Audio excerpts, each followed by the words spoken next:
வணக்கம் நண்பர்களே. இந்திய அரசியலில் முக்கியமான சில டாபிக்ஸை இந்த பதிவில் பார்க்க போகிறோம். முதல் டாபிக் என்ன பார்க்க போகிறோம் அப்படின்னா, வெயில். நார்த் ஸ்டேட்லலாம் பார்த்தீங்கன்னா வெயில் பயங்கர சிவியராக இருக்குது அப்படிங்கிற ரிப்போர்ட்டை பார்க்க முடியுது. கடந்த 2 நாட்களில் பார்த்தீங்கன்னா 75+ உயிரிழப்புகள் வெப்பநிலை, அதிக வெப்பநிலை காரணமாக ஏற்பட்டிருக்கு அப்படிங்கிற ஒரு அப்டேட்டை பார்க்குறோம். அந்த 75 பேர் உயிரிழந்தாங்கள, அதில் தேர்தல் பணிகளில் ஈடுபட்ட 25 ஊழியர்களும் அதில் அடக்கம்.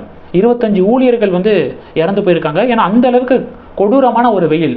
ஒரு 2-3 நாளைக்கு முன்னாடி கூட நம்ம சேனலில் ஒரு வீடியோ போட்டேன். எல்லையில் ஒரு ஆர்மி ஆஃபீஸரு அப்பளம் இருக்குது பார்த்தீங்களா, அப்பளத்தை எடுத்து போட்டு தரையில் போட்டு மண்ணை எடுத்து மூடுறாரு. கொஞ்சம் நேரம், ஒரு 10 செகண்டுக்கு அப்புறம் அந்த புதைச்ச அந்த அப்பளத்தை எடுக்கிறாரு. அப்பளம் பொரிஞ்சிருது. அந்த அளவுக்கு ஒரு ஹீட் நார்த் ஸ்டேட்டில் இருக்குது. ஸோ அதில் 75+ உயிரிழப்புகள் ஏற்பட்டிருக்கு அப்படிங்கிற ஒரு சோகமான ஒரு செய்தியை கேள்விப்பட முடியுது. அதில் அதிகபட்சமாக ஒடிஷாவில் தான் 36 பேர் வரைக்கும் உயிரிழந்திருக்காங்களாம் அதிக வெப்பநிலை காரணமாக.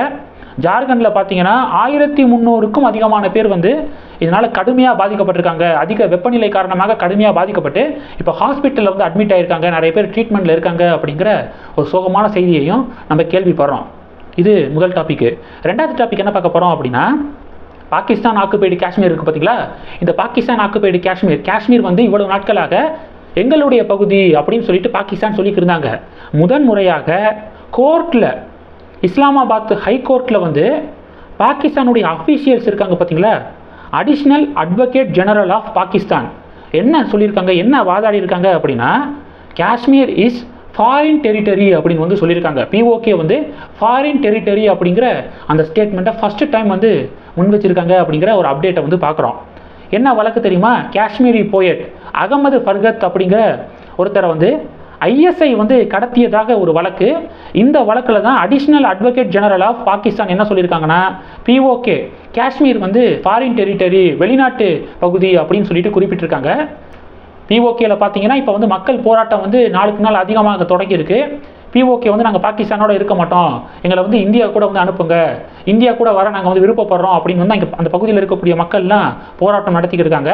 ஸோ இந்த நிலையில் இப்போ அட்வொகேட் ஜெனரல் இப்போ இப்படி ஒரு ஸ்டேட்மெண்ட்டை முன் வச்சிருக்காரு. டெஃபினட்டாக மோடி 3.0ல் பிஓகே நம்ம பக்கத்து வரும் அப்படிங்கிற ஒரு நம்பிக்கை பெரிய அளவில் இருக்குது. இது ரெண்டாவது டாபிக். மூணாவது டாபிக் என்ன பார்க்க போகிறோன்னா, இந்தியா டுடே இருக்காங்க பார்த்தீங்களா, அவங்க ஒரு ரிப்போர்ட்டை வெளியிட்டிருக்காங்க. என்ன ரிப்போர்ட்டு அப்படின்னா, ஏப்ரல் 1ஆம் தேதியிலிருந்து இப்போ வரைக்கும் 7th phase எலெக்ஷன் இன்னையோட முடியுது. கம்ப்ளீட்டாக லோக்சபா எலெக்ஷன் இன்னையோட முடியுது. ஏப்ரல் 1லேருந்து இப்போ வரைக்கும் 2 மாதத்தில் அதிக பொதுக்கூட்டங்களில் பேசின தலைவர் யார், அதிக ரோட் ஷோவில் கலந்துக்கிட்ட தலைவர் யார் அப்படின்னு சொல்லிட்டு ஒரு பட்டியலை ரிலீஸ் பண்ணியிருக்காங்க 2 மாதத்தில் 60 நாட்களில். அதில் யார் ஃபஸ்ட்டு பிளேஸை பிடிச்சிருக்கா அப்படின்னா, வேற யார், பிரதமர் நரேந்திர மோடி அவர்கள் தான் முதலிடம் பிடிச்சிருக்காரு. ரோட் ஷோ மற்றும் பொதுக்கூட்டம் இது ரெண்டையும் சேர்த்து கடந்த 60 நாட்களில் 172 பொதுக்கூட்டங்கள் மற்றும் ரோட் ஷோவில் கலந்துருக்காரு. 172 அந்த நம்பர்ஸு. ரெண்டாவது பிளேஸில் அமித்ஷா இருக்காரு, 133. மூணாவது பிளேஸில் யார் இருக்கா அப்படின்னா, காங்கிரஸுடைய பிரியங்கா காந்தி அவர்கள் இருக்காங்க, அவங்க 108. நாலாவது பிளேஸில் ராகுல் காந்தி அவர்கள் இருக்காரு, அவர் 107. ஐந்தாவது பிளேஸில் ராஜ்நாத் சிங் இருக்காரு, அவர் 101.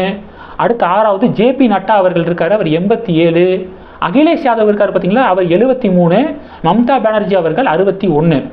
ஓகே, இப்போ 172 பொதுக்கூட்டங்கள் மற்றும் ரோட் ஷோவில் 60 நாட்களில் மோடி பார்ட்டிசிபேட் பண்ணியிருக்காரு அப்படிங்கிறத பார்க்குறோம்.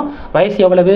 73. 73 வயசில் கட்சிக்காக இந்த அளவுக்கு ஒரு டெடிகேஷன் இருக்கக்கூடிய ஒரு தலைவராக நரேந்திர மோடி அவர்கள் இருக்கார்.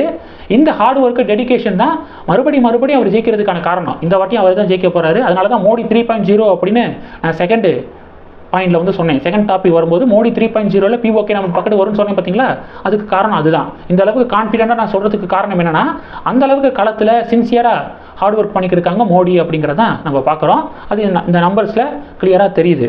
இந்த 172ல் உத்தரப்பிரதேசத்தில் தான் அதிக ரோட் ஷோ மற்றும் பொதுக்கூட்டங்களில் பேசியிருக்காரு, 28 உத்தரப்பிரதேசத்தை பொறுத்த வரைக்கும். அடுத்த இடம் பார்த்தீங்கன்னா வெஸ்ட் பெங்கால். இந்த வாட்டி தேர்தல் முடிவில் வெஸ்ட் பெங்கால் எல்லாத்தையும் சர்ப்ரைஸ் பண்ணும் அப்படின்னு நான் தொடர்ந்து சொல்லியிருக்கேன்.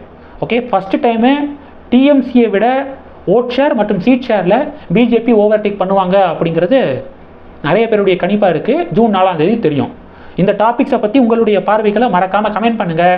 நம்ம சேனலுக்கு சப்போர்ட் பண்ணணும் அப்படின்னு ஆசைப்பட்டீங்கன்னா நான் பேசக்கூடிய வீடியோவுக்கு கீழே நன்றி அப்படிங்கிற ஆப்ஷன் இருக்குது. அதை கிளிக் பண்ணி உங்களால் முடிந்த தொகையை சேனல் வளர்ச்சிக்காக கொடுத்து உதவி செய்யலாம். இல்லை ஜாயின் பட்டனை கிளிக் பண்ணி நம்ம சேனலுக்கு மெம்பராக வந்து ஆகலாம். நன்றி. ஜெய் ஹிந்த்.